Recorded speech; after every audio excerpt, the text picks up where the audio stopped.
I'm 36M, married for 8 years with 2 children. Along with this, I'm the only son of my ailing father.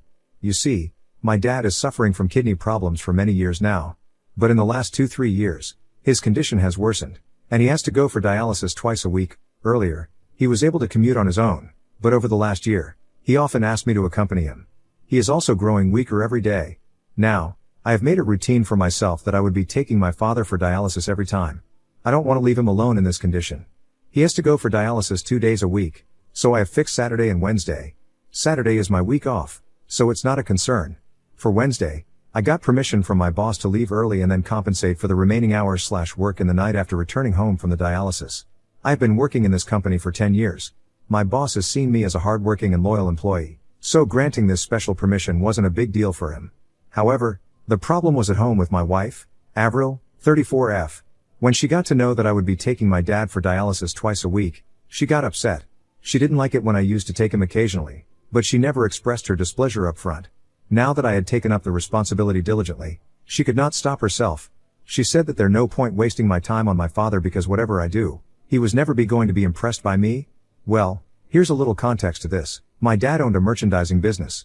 He was quite well off and had acquired decent wealth. He wanted me to take over his business, but I was passionate about something else. I wanted to get into technology.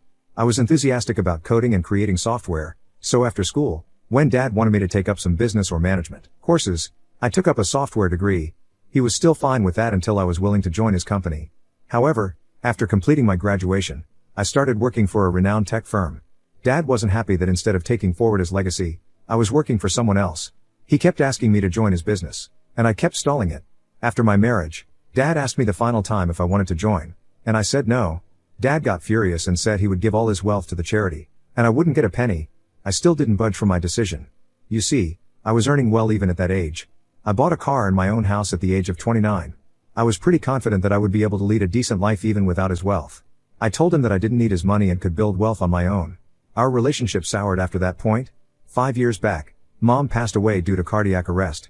It was devastating for Dad. You see, I moved out of the house at 17 for my college. Then, I got a job, and I started living on my own. The only companion Dad had was Mom, and losing her was the most devastating thing for him. That's when our bond rejuvenated.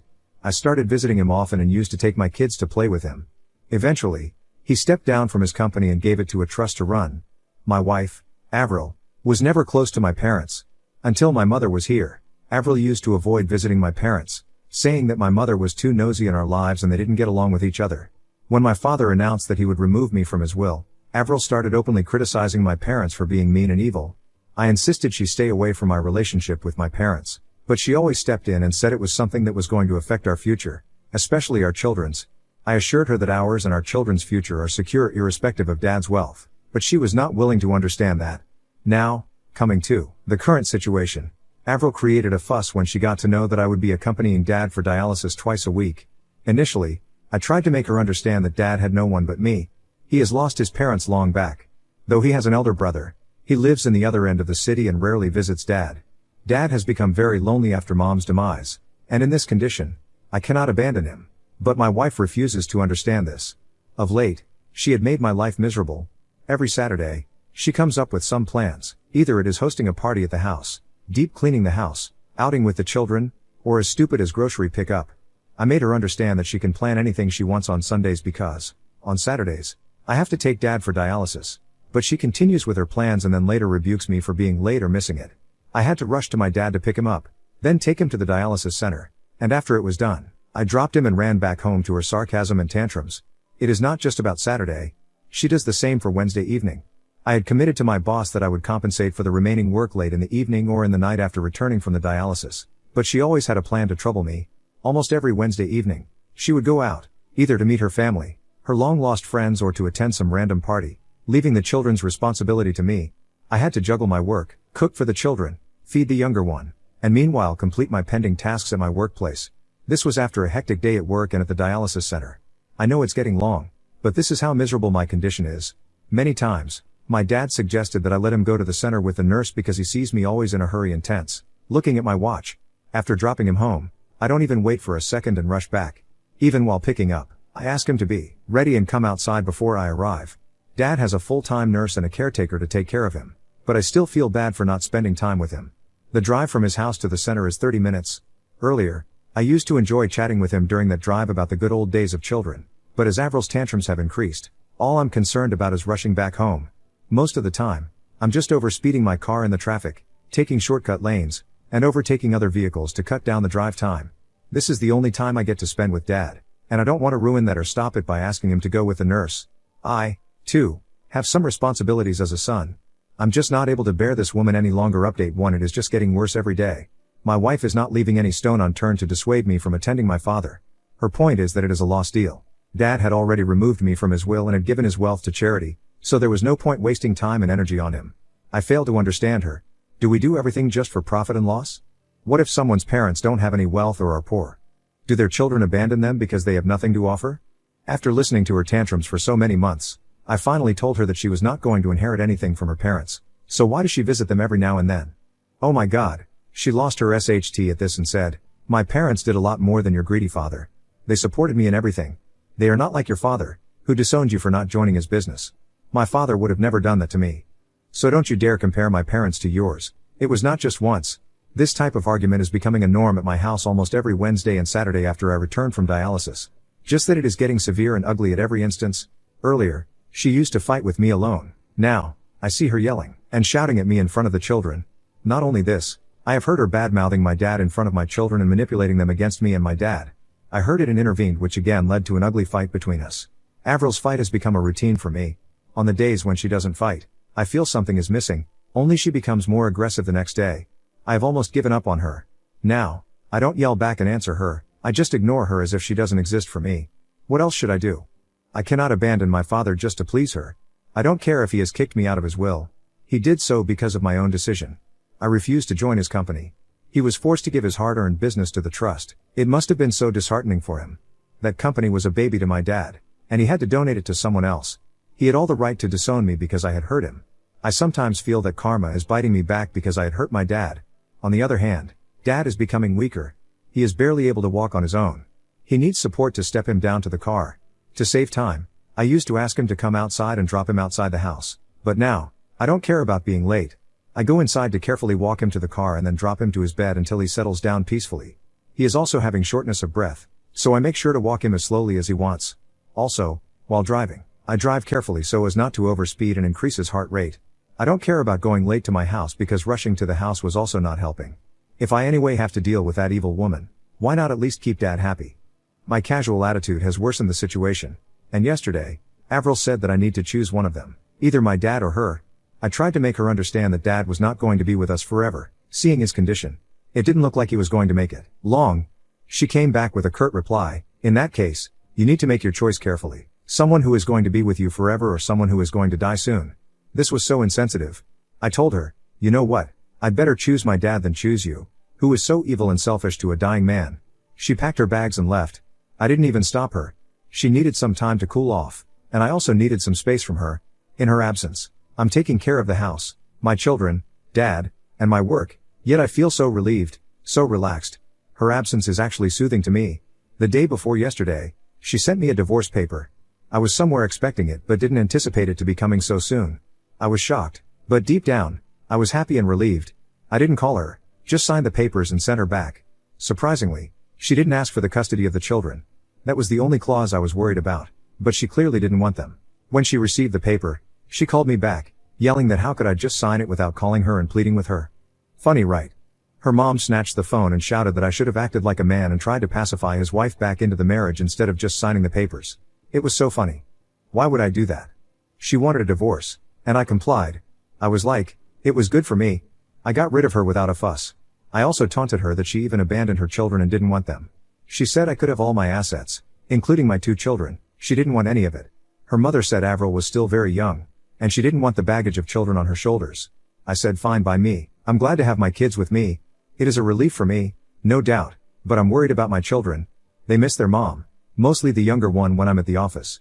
It is difficult for me to manage all the responsibility alone, but I hope I'll be able to sail through. This update too, it's going to be a shorter update. So, I shifted to Dad's house along with my children. It is a great move. I must say thanks to everyone for the lovely suggestion. It worked out. Moving with Dad was good for all of us. Dad got the company of my children, and they got their grandpa to play with. Dad had a full-time caregiver who was ready to take care of my children on a raise. Why not? Someone to take care of my children under my dad's supervision? The best deal, right? It is such a happy feeling to see Dad playing and laughing with my children and them enjoying themselves with their grandpa. Avril didn't think this to be coming. She wanted to make my life miserable by divorcing me. She thought I would not be able to juggle all the responsibilities together, taking care of the children, my dad, house, and work. But you see, all is set perfectly. I'm definitely having the last laugh. The divorce was the best thing ever, lol. Update 3. It's a sad news. Dad passed away last week in his sleep. He went to bed, happy and content after playing with my children, and never woke up again. The doctor said he died peacefully. The doctor, his nurse, and even his caregiver said Dad was happy after I moved in with him, and it actually increased his lifespan to these many months. He was already on the verge of giving up before I moved in. It is very sad to lose your only parent, but I'm glad that he got to spend the last few months of his life happily. My children are also very sad to lose him, but Dad has imparted good values to them. They say that Grandpa used to teach them to accept reality and move on. Life never stops for anyone. I feel so proud to hear such good things from them. They are indeed my strength in this moment of despair. But there is one more shocking news that came after Dad's demise. Dad's lawyer reached out to me, asking me to come over to his office to reveal Dad's will. I said it wasn't required. Dad had already told me that he had given all his wealth to the trust, so I'm fine with that, and he can proceed with the paperwork to transfer everything to them. I asked him if I needed to vacate Dad's house because I was guessing that also was given to the charity trust. He laughed at me and asked me to just come over. When I went there, I found the trust members were already present. The lawyer had called them as well. When the lawyer started reading the will, I was in tears. Dad has actually willed me as heir. All his business, his house, his wealth was for me. I asked the lawyer if this change was made recently. I thought he made this change after I started taking care of him. The lawyer smiled and said, I was always his heir, and the will was never altered. I was inconsolably crying that my dad never abandoned me. Maybe he threatened to disown me so that I could take forward his business and his legacy. I was still crying when Dad's attorney pacified me. I said it kills me from inside that I hurt my dad all his life, but he always cared for me.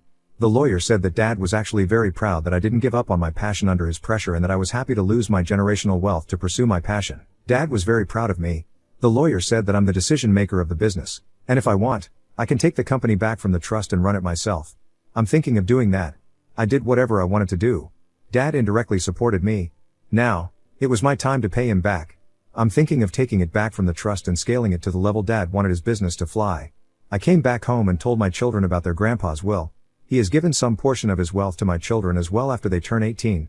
Today, we went to his grave with some flowers and spent some time in serenity. It is a very emotional phase for me.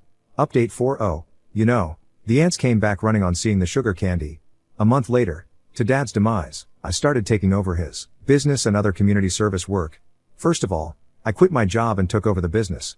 Then I rented my house because my children and I decided to live at my parents' house. They feel connected to their grandpa in this house. This house has my childhood memories, so I also don't want to leave it.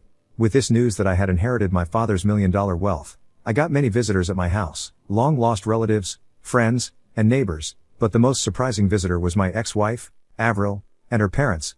They entered the house sobbing that they didn't know about my father's demise, or else they would have attended the funeral. Her parents went on to say all good things about my dad. Avril hugged the children and cried about how much she missed them. I asked her if she missed them so much, and why didn't she visit them in the last 7-8 months. She said she went to our house, but it was locked. What a BS. I was like, weren't you worried about your children when you saw the house was locked? Didn't you feel it necessary to contact me and check if the kids were fine? She had no answer. Her parents were like, let's forget whatever has happened in the past. Now that my father was gone, the children would be left alone in the house when I was at work. They need a mother, so it was better that we reconcile. I laughed at their face at this suggestion. The children needed her the most when she left them to me. Now, the children have gotten used to her absence, and I don't want her back in my life. She started crying. Her parents left us alone. She held my hands and pleaded with me for reconciliation. She said she loved me and missed being with the children. I laughed and said, you know what? You don't love me, you love the wealth my dad left to me. You and your greedy parents are here on my door just to leech on my money. I don't regret using those words for her parents because that's what they are. She also called my dad greedy and mean during our divorce. There was no way I was letting this woman have a penny from my dad's hard-earned money. She got offended that I had abused her parents. She said until now, she was pleading with me because she loved me, but now she would take what is rightfully hers. She didn't demand any alimony for the divorce, but now she needs half of my wealth, rather half of my dad's wealth. I told her she could do whatever she wanted. I'll destroy her but not give a penny. She abused me and left. I discussed this with my lawyer about this possibility. He said that her chances were slim. The divorce had settled a year before I got the inheritance. Besides, the children were with me, so there was no way she could get anything. But he also asked me to be careful about letting her spend time with the children. She could manipulate them and file for their custody and then later use them to demand money for their maintenance and all that. I couldn't be more thankful to him for this advice. I'm going to supervise their meeting. I'm also spending a lot of time with the kids these days to help them cope with the loss so that they don't run to their mommy for emotional support. I've undertaken my dad's company, so it gives me a lot of flexibility to manage my well-being and personal life. I'm planning to take the kids on a vacation in the Bahamas. Yeah, why not? They deserve this lavish vacation.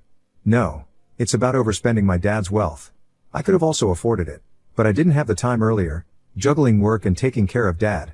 Now that I can, I want to take them out. As far as Avril is concerned, she hasn't contacted me since their last visit. I think she is busy knocking on every lawyer's office to file a suit against me.